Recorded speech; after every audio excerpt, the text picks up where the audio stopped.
Boker Tov à tous. Alors, l'histoire du vendredi. C'est une jeune fille, on va l'appeler Hana, c'est une vraie histoire.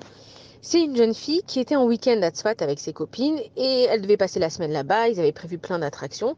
Mais pendant Shabbat, elle a commencé à se sentir vraiment très très mal et elle voulait absolument rentrer. Donc, elle a dit à ses copines, écoutez, vous allez rester ici. Je suis désolée, moi je vous quitte, je préfère rentrer chez moi à la maison.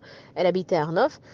Je me sens mal, je préfère être chez moi. Donc, le dimanche, elle rentre chez elle. Dimanche après-midi, elle est dans son lit en train de se reposer. Et elle reçoit le coup de fil de sa meilleure amie qui habite à Haïfa. Salut Hana, comment tu vas? Regarde, j'ai un projet à rendre et il faut absolument que je prenne une photo du mur de lamentation, mais que je prenne cette photo sous un certain angle. Il faut exactement se mettre à cet endroit-là. Est-ce que tu peux me rendre ce service? Je sais qu'il n'y a que toi qui pourrais me rendre ce service. Donc Hana, elle se sent vraiment éclatée, mais c'est sa meilleure amie et elle a envie de lui rendre ce service. Elle lui dit ok, je vais y aller. Hana, elle se lève du lit, elle a des nausées, elle a envie de vomir, elle se sent pas bien. Elle prend un premier bus, ensuite elle doit changer de bus, et quand elle descend du bus pour changer de bus, elle se rend pas compte, parce qu'elle a la tête complètement ailleurs, qu'elle prend un mauvais bus, et le bus des Arabes, c'est des bus bleus et blancs, et elle monte dans le bus des Arabes. Bon, elle se rend pas compte, elle monte dans le bus et elle s'endort. Au bout de 25 minutes, elle se réveille, et là, elle se rend toujours pas compte qu'elle est rentrée dans un bus des Arabes, mais par contre, elle se rend compte que ça fait longtemps qu'elle dort et qu'il faut absolument qu'elle descende. Alors elle descend et elle commence à marcher et elle reconnaît pas du tout l'endroit. Et là, tout d'un coup, elle reprend ses esprits et elle se rend compte qu'elle est dans Jérusalem-Est, le quartier des Arabes, et qu'il faut absolument qu'elle sorte d'ici. Donc, qu'est-ce qu'elle commence à faire? Elle commence à paniquer, elle commence à avoir des sueurs. Et comment je vais faire? Elle prend son téléphone, il n'a pas de batterie, il est déchargé. Et là, qu'est-ce qu'elle fait, Hana? Comme tous les juifs quand ils sont perdus, elle lève les yeux au ciel, à Kadesh Baruch Hu, s'il te plaît, aide-moi, il faut que tu me sortes d'ici. Et Hana, elle se dit, bon, allez, là, il faut que je me bouge, il faut que je trouve une solution. Elle se dit, bon, je vais essayer de trouver une maison qui est pas trop moche, qui a pas l'air trop en travaux, et je vais me faire passer pour une avocate qui est en train de faire un reportage, un dossier sur les Palestiniens. Je vais me faire passer pour une pro-palestinienne. Et comme elle était américaine, elle a dit, je vais parler que en anglais, ils vont pas savoir que je suis juive. Et donc elle fait un petit peu sa route comme ça, il y avait personne dans les rues. Ce qu'elle savait pas, Hana, c'est que ce soir-là, c'était le premier soir du Ramadan, et que c'est pour ça qu'il y avait, au Hachem, aucun arabe dans la rue. Donc elle trouve une maison qui a pas l'air trop moche, il y a de la lumière et tout. Et elle arrive dans la maison, elle demande à Hachem, mets-moi les mots dans la bouche, voilà, je suis une avocate pro-palestinienne, etc. Elle toque. Il y a une jeune fille, apparemment, qui avait à peu près comme ça 19 ans, avec le hijab et tout, qui lui ouvre la porte.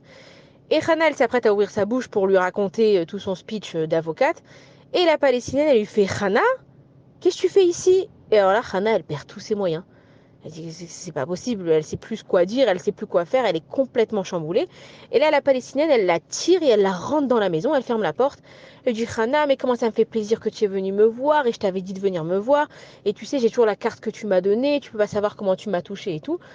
Et bon, Hana, elle est complètement chamboulée jusqu'à ce que elle réfléchit et elle comprend en fait d'où est-ce qu'elle connaît cette palestinienne. Et en fait, il y a 6 mois, Hana, elle était partie dans l'hôtel King Salomon et là-bas, on sait que les serveurs, c'est tous des Arabes.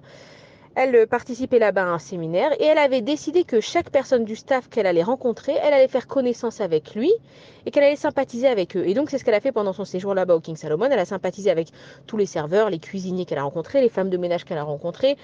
Et le dernier petit déjeuner qu'elle a passé là-bas, elle a vu qu'il y avait une jeune Palestinienne de 19 ans qu'elle n'avait pas vue. Donc elle est allée la voir, elle a commencé à sympathiser avec elle. Qu'est-ce que tu fais? Elle lui a dit, voilà, moi je suis une Palestinienne, je voudrais devenir docteur, mais comme j'ai pas les moyens, chercher du travail. Et moi, j'ai toute ma famille qui travaille ici. Et donc, ils ont réussi à me trouver un emploi. Et c'est comme ça que je peux payer mes études pour devenir docteur. Et donc, Rana, à la fin de son séjour, elle avait des cartes. Et sur chaque carte, elle a marqué merci. Elle a écrit un mot personnel à chacun en lui disant merci pour ce que tu as fait pour moi. Grâce à toi, j'ai passé un super séjour, etc. Et donc, cette arabe palestinienne, elle lui sort sa carte et lui dit regarde, j'oublierai jamais ce que la Akara Tatov, comment tu t'as apprécié ce que j'ai fait pour toi. Et je suis très contente que tu viennes me voir, que tu viennes me visiter. En fait, les Arabes, ils n'ont pas compris qu'elle s'était trompée. Eux, ils pensaient vraiment qu'elle leur avait fait une visite de courtoisie. Donc, Rana, elle sympathise un petit peu avec la famille parce que du coup, comme ils travaillaient tous à l'hôtel, elle les a tous reconnus. Mais bon, Rana, elle veut quand même rentrer chez elle. Donc, au bout d'un moment, elle leur dit, regardez, est-ce que, bon, il faut vraiment que je rentre chez moi. Est-ce que vous pouvez m'indiquer un arrêt de bus? Et donc, la famille lui dit, mais d'abord, il n'y a pas d'arrêt de bus. Et à cette heure-là, maintenant, chez les Arabes, c'est le ramadan, c'est fini.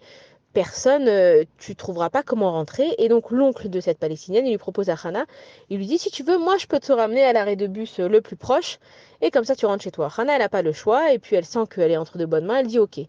Donc elle monte toute seule, Hana, dans cette voiture avec ce Palestinien, Et ils arrivent donc au checkpoint le plus proche. Et là-bas, le Khayal, donc, qui fait le contrôle de la voiture, il demande d'ouvrir la fenêtre. Il voit Hana avec ce Palestinien. Il lui dit évidemment, est-ce que tout va bien? Il la fait descendre de la voiture.